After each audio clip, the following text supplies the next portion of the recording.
Nous allons commencer le chapitre EM3, induction électromagnétique. Nous savons qu'un champ magnétique exerce sur une particule chargée en mouvement une force, la force de Lorentz.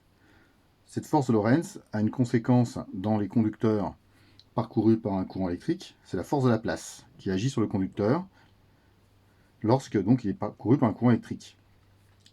Les physiciens se sont posé la question si le champ magnétique peut non seulement donc dévier un conducteur parcouru par un courant électrique ou dévier des porteurs de charge en mouvement, mais peut-il créer un courant électrique? Le phénomène effectivement existe et a été découvert par Faraday en 1831. Il se manifeste soit lorsque le champ magnétique dépend du temps, soit lorsque un conducteur est en mouvement dans un champ magnétique. Dans les deux cas, apparaît un courant électrique dans le conducteur qu'on appelle le courant induit. C'est le phénomène d'induction électromagnétique. Pour énoncer la loi de Faraday, nous avons besoin d'un outil mathématique qui est le flux d'un champ de vecteurs. Grand 1, flux d'un champ magnétique.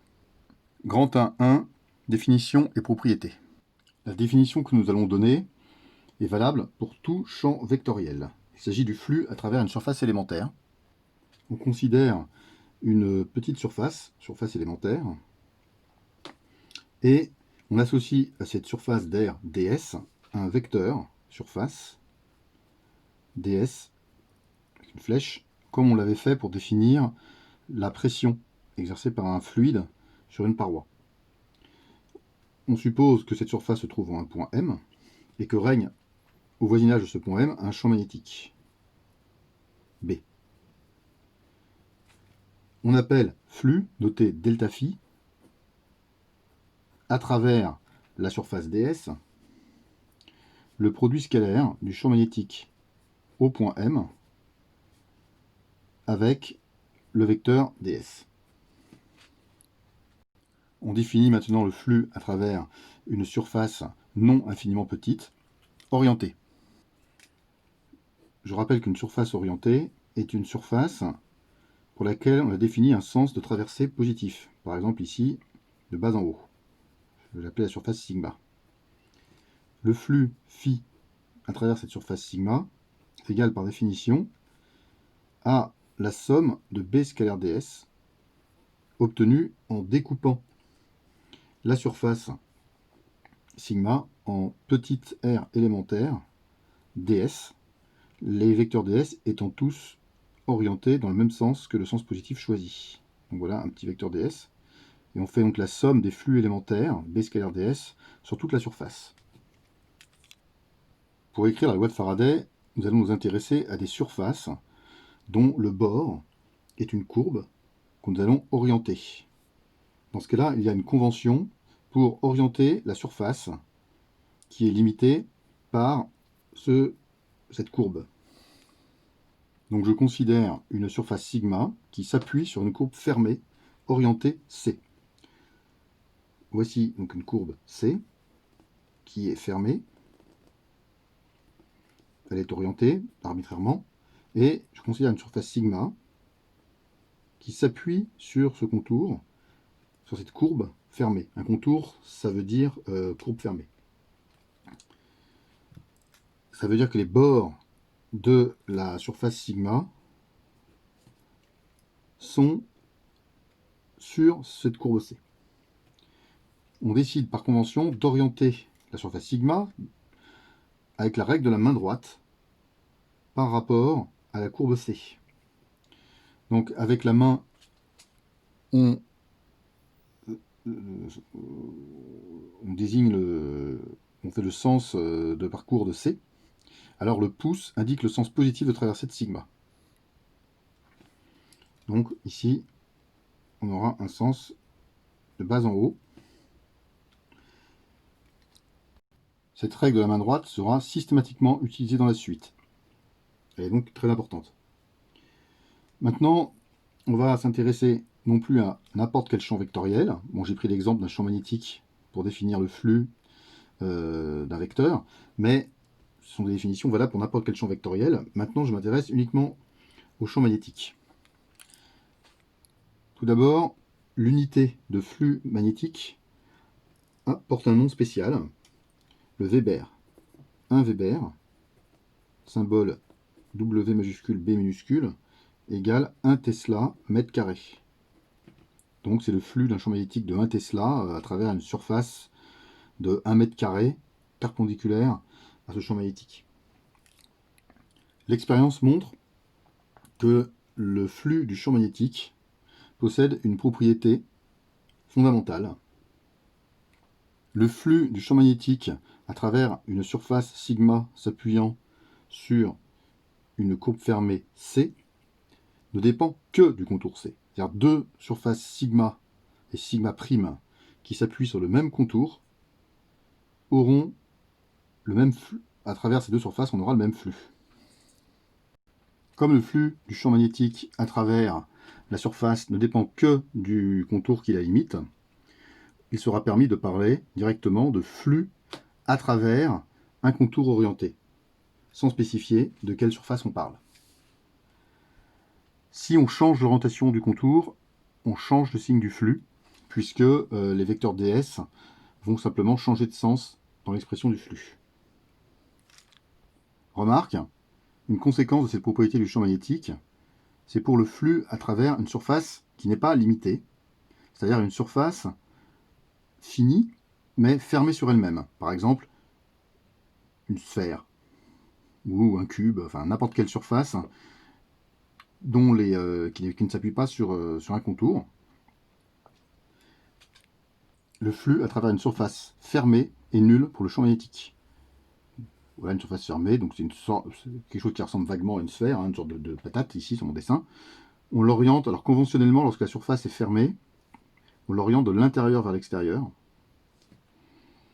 Et le flux, qui est une intégrale double, du fait que c'est une intégrale sur une surface, est noté avec un cercle dessus, pour se rappeler que la surface est fermée. Et dans ce cas-là, ça fait 0. La démonstration est simple. On trace sur la surface fermée une courbe orientée C, qui divise donc la surface en deux parties, qu'on peut appeler sigma 1 et sigma 2. Et le flux à travers la surface sigma est la somme du flux à travers sigma 1 et du flux à travers sigma 2. Mais il faut faire attention aux signes. On voit que la surface sigma 1, orientée de l'intérieur vers l'extérieur, est orientée par rapport à C selon la règle de la main droite.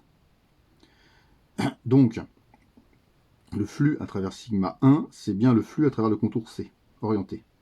Par contre, le flux à travers sigma 2 ne correspond pas au flux à travers le contour C orienté comme indiqué ici. Parce que si j'ai mon pouce qui va de haut en bas, ce qui est le cas pour sigma 2, comme ça, j'ai ma main qui va dans le sens contraire de l'orientation choisie pour C. Ça signifie que le flux à travers sigma 2, c'est le flux à travers C, mais orienté dans l'autre sens. Donc, c'est l'opposé du flux de B à travers sigma 1. En réalité, le contour que j'ai tracé là, orienté tel que je l'ai choisi, c'est le contour orienté qui limite sigma 1, puisque son orientation correspond est cohérente avec l'orientation de sigma 1 sur la règle de la main droite. La courbe C2 elle est complètement confondue avec C1, mais orientée dans l'autre sens.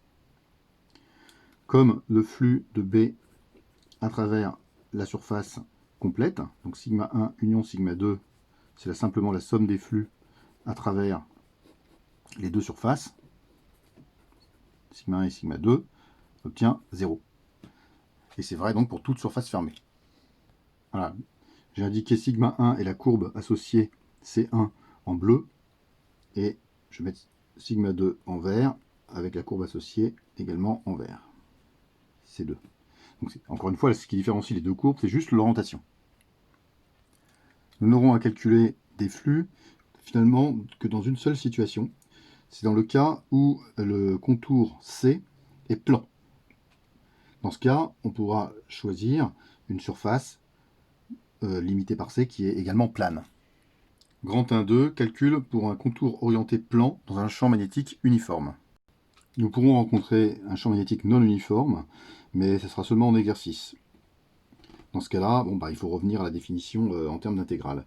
Donc je considère un contour C, orienté, plan, et pour calculer le flux à travers le contour C, je choisis une surface sigma s'appuyant sur C, et je peux la choisir plane. Donc il s'agit de la surface sigma, c'est la surface plane d'air S qui est limitée par le contour C.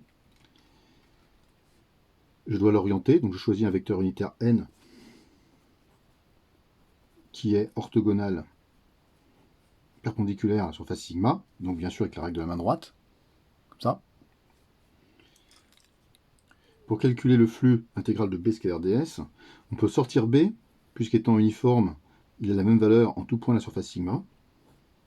On se retrouve avec la somme du vecteur ds sur sigma. Le vecteur ds peut s'exprimer en fonction du vecteur unitaire, c'est ds sans flèche fois le vecteur unitaire n. Et le vecteur n est un vecteur unique, c'est-à-dire qu'en tout point de la surface sigma, on a le même vecteur n, puisque la surface est plane. On peut donc également sortir le vecteur n. On se retrouve avec B scalaire n multiplié par intégrale de ds sans flèche sur sigma.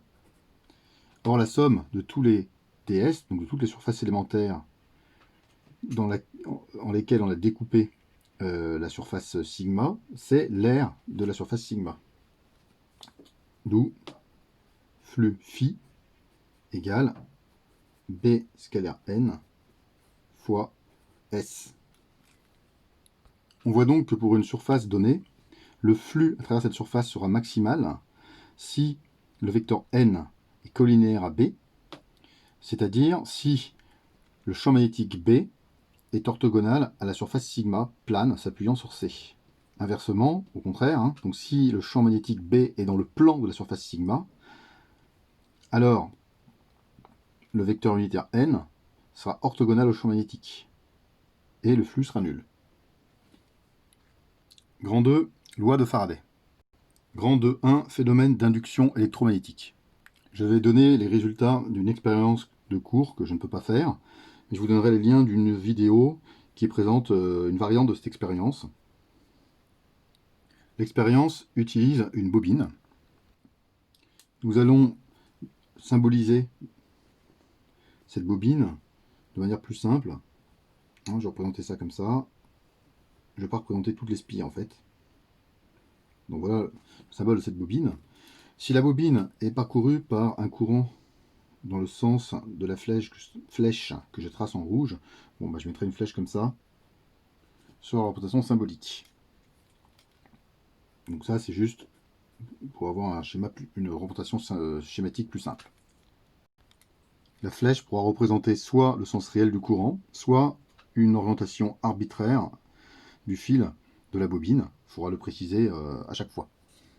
On a d'abord une source de champ magnétique, un barreau aimanté, qu'on appelle l'inducteur. Et là, dans la bobine peut apparaître un courant électrique. Donc la bobine s'appelle l'induit. C'est le siège du courant induit. Je représente quelques lignes de champ magnétique créées par cet aimant à travers la bobine. Donc les lignes de champ partent du pôle nord. Moi, j'en représente 3. Première expérience consiste à rapprocher le barreau aimanté. Donc on fait un déplacement ici vers la droite. On rapproche le barreau aimanté de la bobine. Un ampèremètre mesure le courant éventuellement produit dans la bobine et permet de déterminer le sens de ce courant. Dans cette expérience-là, où donc on rapproche le barreau aimanté de la bobine, on voit apparaître effectivement un courant quand on rapproche l'aimant, mais qui cesse lorsque l'aimant est immobile.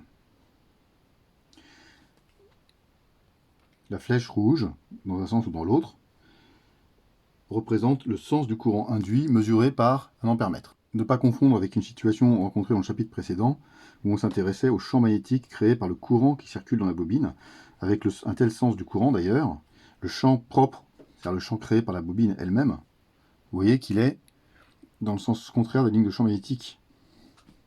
Et on verra d'ailleurs que ça a une importance. Deuxième expérience, L'aimant est orienté exactement de la même manière.